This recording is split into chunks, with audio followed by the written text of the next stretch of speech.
क्या करना चाहिए? पश्चिम बंगाल का क्या होना चाहिए? जो जैसी भाषा में समझो उससे वैसी भाषा में समझाओ। मेरे को नायक पिक्चर का एक डायलॉग याद आता है, उसमें अमरीश पुरी का एक डायलॉग था ना, वही ममता का डायलॉग है, कुछ गाड़ियां जलती हैं जलने दो, कुछ दुकानें लुटती हैं लुटने दो। तो हिंदू मारे जाएं, सही है। हिंदू मारे क्यों जाए? गई ना बीएसएफ। जो मोदी सरकार बैठ करके दिल्ली की गद्दी पे कर सकती थी, बीएसएफ गई। और वहां की महिलाएं, वहां की हमारी बहनें आकर के बोल रही हैं कि ममता की पुलिस तो चूड़ियां पहन ले। बंगाल में हिंदू होना अपराध हो गया है, लग रहा है। बंगाल में क्या, मुझे तो लगता है भारत के कितने राज्यों में और कितने क्षेत्रों में हिंदू होना अपराध हो चुका है। आप तमिलनाडु भूल जाते हैं, आप केरला भूल जाते हैं, आप कश्मीर भूल जाते हैं। ये कहते हैं मोदी और योगी की सरकार आ गई तो मुसलमानों को प्रताड़ित किया जा रहा है, मुसलमानों पर अत्याचार किया जा रहा है। कितने क्षेत्र, कितने राज्यों के अंदर मुसलमानों ने हाथ में पलायन का बोर्ड लगाया है। पश्चिम बंगाल में जैसे वक्त के नाम पर जो हिंसा हो रही है, जिस तरीके से मुर्शिदाबाद में हिंदुओं को मारा जा रहा है, उसके बाद ममता दीदी ये कह रही हैं कि वक्त की वजह और मोदी की वजह से हिंदू मारे जा रहे हैं और बदनाम ममता को किया जा रहा है। मतलब ये है, भारत के अंदर कोई कानून जो है वो लोकतंत्र के मंदिर में पास होना ही बंद कर देना चाहिए। क्योंकि धारा 370 आती है, मुसलमान भटक जाते हैं और दंगे करने लग जाते हैं। CNRC आता है, मुसलमान भटक जाते हैं, दंगे करने लग जाते हैं। हाँ। कश्मीर में धारा 370 हटती है, मुसलमान भटक जाते हैं, दंगे करने लग जाते हैं। 35 से हटती है, मुसलमान दंगे करने लग जाते हैं, भटक जाते हैं। इंडिया मैच जीत जाती है पाकिस्तान से तो मुसलमान नाराज हो जाते हैं, भाई इंडिया कैसे जीत गया, दंगे करने शुरू करते हैं। हाँ। पाकिस्तान हार क्यों गया, मुसलमान दंगे कर देते हैं। हमें आरक्षण क्यों नहीं ज्यादा दिया जा रहा, मुसलमान दंगा करना शुरू कर देते। तो भैया ये दंगे करते रहेंगे, ये कहेंगे भैया जी बाहर निकलना बंद कर दो क्योंकि हमने नमाज सड़कों पे पढ़नी होती है, नहीं तो हम भटक जाएंगे।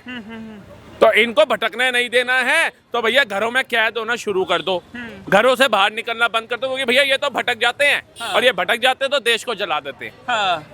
लेकिन दीदी जो कह रही हैं कि वक्त में मुसलमानों की जमीनें छीनी जा रही हैं और सड़कों पे उतर रहे हैं मुसलमान, तो गलत क्या हो रहा है? ये ममता बनर्जी जी बताएंगी कि जमीनें उनकी हैं या नहीं है, या कोर्ट बताएगा? आप बताइए, कोर्ट किसके लिए है हमारे देश के अंदर? ये संविधान की किताब किसके लिए रखी हुई है लोकतंत्र के मंदिर में? हाँ। क्यों संविधान की किताब लेकर के राहुल गांधी और चल रहे हैं आज की डेट के अंदर? हाँ। जब तुमने संविधान की किताब को सिर्फ शोपीस की तरह रखना है तो फिर उसके प्रचार मत करो। सही तो कहा था अमित शाह जी ने थोड़े टाइम पहले, संविधान संविधान संविधान संविधान करते रहते हो। संविधान के विचारों को मानो ना, बाबा साहब के विचारों को मानो, उनके आदर्शों को मानो। ना बाबा साहब के विचारों को मानते, ना उनके आदर्शों को मानते, ना संविधान का पालन करते, लेकिन किताब रख ली सजाने के लिए, लोगों को मूर्ख बनाने के लिए। बाबा साहब ने अगर संविधान उनके नेतृत्व में लिखा गया था तो वो क्या किताब ऊपर डाल करके चलते थे संविधान की, लोगों को दिखाने के लिए कि हाँ ये देखो मैंने लिखा है, ये देखो मैंने लिखा है, ये देखो मैंने लिखा है। जिनके बाप दादाओं ने 108 बार संशोधन कर दिया, संविधान की धज्जियां उड़ा दी, आज उनका नाती और एक का पोता और एक का बेटा, तीनों राहुल गांधी एक ही है, वो लेकर के चल रहा है संविधान की किताब की। मैं बताऊंगा संविधान क्या होता है। जिसने संविधान की धज्जियां उड़ा करके पार्लियामेंट के अंदर मनमोहन सिंह जी द्वारा लाया गया वो स्लोगन फाड़ दिया था, वो बता रहा है पार्लियामेंट के अंदर कि संविधान की धज्जियां कौन उड़ा रहा है, कौन नहीं उड़ा रहा, कौन लोकतंत्र की हत्या कर रहा है, कौन नहीं कर रहा। आप बताइए। लेकिन ये कहा जा रहा है, बंगाल का जब मामला सामने आ रहा है उसके बाद से कई पत्रकार भी कह रहे हैं कि भाई चीजों को बढ़ाकर गोदी मीडिया दिखा रहा है, बदनाम कर रहा है ममता दीदी को, हिंदुओं के साथ ऐसा कुछ हो नहीं रहा है, हिंदुओं की गलती नहीं है। भाई साहब इनसे पूछ, इनको बोलिए सोशल मीडिया का जमाना है, बच्चे बच्चे के हाथ में आज की डेट में मोबाइल है और जियो का नेटवर्क चल रहा है, BSNL का नेटवर्क चल रहा है, 4G 5G। आज बच्चा अपनी वीडियो बना करके डाल रहा है कि देखो मेरे माँ बाप कैसे सड़कों पे आ गए हैं। जो लोग कल तक कह रहे थे ना ये सेकुलर हिंदू की किताबें पढ़ लो, नेताओं की बातों में बताओ, नेता राजनीति करते हैं, आज उनका बच्चा डॉक्टरी कर रहा है किसी राज्य के अंदर, एक का इंजीनियरिंग कर रहा है और उसके माँ बाप सड़कों के अंदर स्कूल के अंदर पड़े हुए हैं रिफ्यूजी बन करके। पानी के टैंकर 2-2 डेढ़ दिन तक नहीं आ रहे हैं, पानी के लिए तरस रहे हैं, रोटी के लिए तरस रहे हैं, ना उनको बाहर जाने दिया जा रहा है। ममता की पुलिस ऐसी बिठा दी गई है। बंगाल में हिंदू होना अपराध हो गया है, लग रहा है। बंगाल में क्या, मुझे तो लगता है भारत के कितने राज्यों में और कितने क्षेत्रों में हिंदू होना अपराध हो चुका है। आप तमिलनाडु भूल जाते हैं, आप केरला भूल जाते हैं, आप कश्मीर भूल जाते हैं, आप 200 जिले भारत के भूल जाते हैं। आप बताइए, ये कहते हैं मोदी और योगी की सरकार आ गई तो मुसलमानों को प्रताड़ित किया जा रहा है, मुसलमानों पे अत्याचार किया जा रहा है। आप मुझे बताइए 11वां साल चल रहा है मोदी की सरकार को, ऑलमोस्ट कंप्लीट होने वाला है, कितने क्षेत्र, कितने राज्यों के अंदर मुसलमानों ने हाथ में पलायन का बोर्ड लगाया है?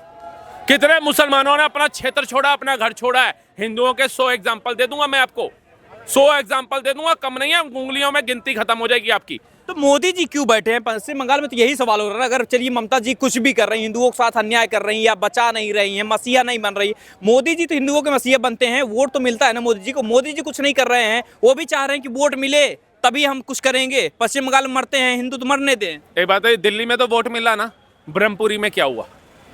आप तुलना, हम लोग तुलना करते थे कि शायद वहां इलेक्शन है इसलिए ऐसा हो रहा है। ब्रह्मपुरी दिल्ली जीत चुकी थी भाजपा, उसके बाद ब्रह्मपुरी के अंदर 12 और 13 नंबर गली की मस्जिद को लेकर के विवाद हुआ, हिंदुओं ने घरों के बाहर पलायन का बोर्ड लगा दिया। क्यों लगाना पड़ा? तो वही तो, किस पे भरोसा करे? बीजेपी हिंदू हिंदू करना चाहिए। हिंदू हिंदू से कुछ नहीं होगा। ये जो संविधान की किताब है ना, बाबा साहब भीमराव अंबेडकर जी की, उनके विचारों को अगर कोई मान रहा है, उनके आदर्शों को कोई मान रहा है, तो वो भाजपा मान रही है। वो समस्त 116 करोड़ हिंदू मान रहा है, तभी आंखें बंद करके देख रहा है पश्चिम बंगाल में हिंदुओं को पलायन करता हुआ। क्योंकि वो संविधान की किताब है ना, वो हमें पूर्ण राज्य के अंदर दखल अंदाजी करने की अनुमति नहीं देती है। पूर्ण राज्य के सरकार होते हैं ममता बनर्जी की, पुलिस उसके अंडर होते हुए हमारे को अनुमति नहीं है कि हम वहां पर जाकर के हस्तक्षेप कर देंगे, क्योंकि उसको फिर संविधान की हत्या बोल दी जाएगी, उसको लोकतंत्र की हत्या बोल दी जाएगी। उसमें बोल दिया जाएगा कि एक राज्य की चुनी हुई सरकार को बर्खास्त करने का काम नरेंद्र मोदी की सरकार ने किया है। तो हिंदू मारे जाए, सही है। हिंदू मारे क्यों जाए? गई ना बीएसएफ। जो मोदी सरकार बैठ करके दिल्ली की गद्दी पे कर सकती थी, बीएसएफ गई, और वहां की महिलाएं, वहां की हमारी बहनें आकर के बोल रही हैं कि ममता की पुलिस तो चूड़ियां पहन ले, ये बीएसएफ आ गई तो कहीं ना कहीं हमारे को एक जिंदगी की उम्मीद नजर आई है। हमारी सेना, हमारा शौर्य, हमारा गर्व हमारे बीच में आया है, तो हमारे बीच में एक आस जगी है कि शायद अब हमारे बच्चे बच जाएंगे, हम बच जाएंगे। नहीं तो वहां की पुलिस क्या कर रही है आप बताइए? केंद्र शासित राज्य तो नहीं है ना, बिल्कुल राज्य के अंडर आती है ना पुलिस। तो पुलिस का क्या कर्तव्य है? क्या उस पुलिस के अंदर कोई भी एक ऐसा अफसर नहीं था जो निकल जाए और ममता बनर्जी की कुर्सी को लात मार दे और कह दे मेरी कुर्सी जाती है तो जाए, मेरी वर्दी उतरती है तो उतरे, लेकिन मैं ऐसा विद्रोह होता हुआ नहीं देख पाऊंगा। आपने देखा ऐसा दृश्य? वहां जल रहा है पश्चिम बंगाल। वो कोई गाजा की तस्वीरें नहीं आ रही, बांग्लादेश की नहीं आ रही, वो भारत की एक अभिन्न अंग पश्चिम बंगाल के एक राज्य की आ रही है, एक क्षेत्र की आ रही है। आज जब उसके ऊपर नरेंद्र मोदी की सरकार बात करती है, तब इनके मुंह पे ताले क्यों लग जाते हैं? कहां है वो मणिपुर पे छाती पाड़ने वाले? कहां है वो अजीत अंजुमन जो देश हित में बात करने वाले मीडिया को गोदी मीडिया बोलता है?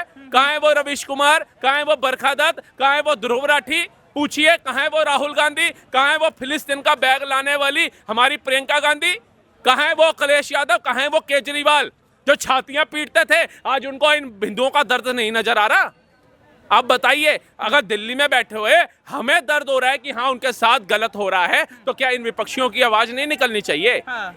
क्या ये सिर्फ 15% वोट बैंक के लिए हैं? और वो 15% वोट बैंक वाले क्या कह रहे हैं कि ममता हमारे टुकड़ों पे बैठी है, चीफ मिनिस्टर बनकर जिस दिन चाहेंगे उस दिन कुर्सी का हत्ती खींच देंगे। ये औकात है। और ममता बनर्जी को ये समझना चाहिए कि जो लोग शेख हसीना के नहीं हुए ना, वो तुम्हारे भी नहीं होंगे। जो लोग भारत के नहीं हुए वो तुम्हारे भी नहीं होंगे। जो लोग कश्मीर में नहीं हुए ना, हमारी सेना के, जो दिन रात बर्फ में खड़े होकर के उनकी सुरक्षा कर रही थी, वो तुम्हारे भी नहीं होंगे। और उस वक्त तुम अलग अलग राज्य की शक्ल देखोगे, तुम्हारे को कोई राज्य शरण नहीं देगा। तो लग रहा है कि ममता के दीदी के इशारे पे ही सारे हिंदू मारे जा रहे हैं। और क्या, प्रशासन की क्या हिम्मत है, कार्रवाई नहीं करेगी? आप एक बात बताइए, आज आप इस जगह पे एक ठेला लगाइए, अभी पुलिस वाला आकर के आपका ठेला उखाड़ के फेंक देगा। आप एक पटरी लगाइए, अभी एमसीडी वाला आकर के, नगर निगम वाला आकर के आपकी ठेली उखाड़ देगा। वहां पर हजारों लोगों का पलायन हो गया, 4 से 5 लोगों की निर्मम हत्या हो गई। क्या पुलिस वालों के कानों तले जू नहीं रेंग रही है? क्या प्रशासन गहरी निंद्रा में सो रहा है या ऊपर से आदेश नहीं है? आप बताइए, क्या वो बाटा की चप्पल पहनने वाली ममता बनर्जी के पैरों में इतनी ताकत नहीं है कि वो मुर्शिदाबाद जाकर के उन लोगों का संज्ञान ले सके? आप बताइए, उन लोगों के पास अगर कोई पत्रकार जा रहा तो वो क्या कह रहे हैं? हमें कैद करके रख दिया, हमें दवाई लेने के लिए बाहर नहीं जाने दिया जा रहा। हमें ऐसा लग रहा है कि किसी 2 देशों का युद्ध हुआ और हम बीच में फंस गए हैं। इसलिए भगत सिंह, राजगुरु, सुखदेव फांसी के फंदे पे चूम गए थे, अपने आप को लटका गए थे कि ऐसे लोग भी आएंगे राजतंत्र चलाने वाले, जो प्रजातंत्र में ऐसा ऐसा काम करेंगे लोकतंत्र देश के अंदर कि भैया हिंदू मतलब हिंदू को तो आप शिक्षा दे रहे हो कि तुमने चलना संविधान के तहत। और उनको दे रहे हो भाई तुम शरिया पे भी चलो, मुस्लिम पर्सनल लॉ पे भी चलो, वक्फ बोर्ड के लिए उसी मुस्लिम पर्सनल लॉ के तहत जाकर के कोर्ट का दरवाजा खटका दो। क्या नॉर्मल कानूनी प्रतिक्रिया नहीं है? लोअर कोर्ट से लेकर के अपर कोर्ट तक जाओ ना, जैसे हम जाते हैं। बिल्कुल। हमारे लिए तो कोई लॉ नहीं है। और हम तो सड़कों पे भी नहीं उतरते, हम सरकारी संस्थाएं भी नहीं जलाते, हम रेल की पटरियां भी नहीं उखाड़ते, हम तो आगजनी भी नहीं करते, हम सेना और पुलिस को पत्थर भी नहीं मारते। तुम सब कुछ करते हो, उसके बाद भी तुम सबसे बढ़िया हो और हिंदू सबसे खराब हो गए इस देश के अंदर। पश्चिम बंगाल में हो रहा है तो अभी भी देश के संविधान पे उम्मीद जिंदा लगा करके बैठे हैं ना। आज भी उम्मीद है ना कि कोर्ट न्यायालय है वो फैसला करेगा, जो गद्दार हैं, जो द्रोही हैं, उनको सजा मिलेगी। आज एक उम्मीद तो है ना, वो तो रुकता ही नहीं। अगर वक्फ संशोधन हुआ, तुम्हें लगता है तुम्हारी जनमन जमीन भी चली जाएगी, तो भरोसा रखो ना लोकतंत्र के मंदिर पे।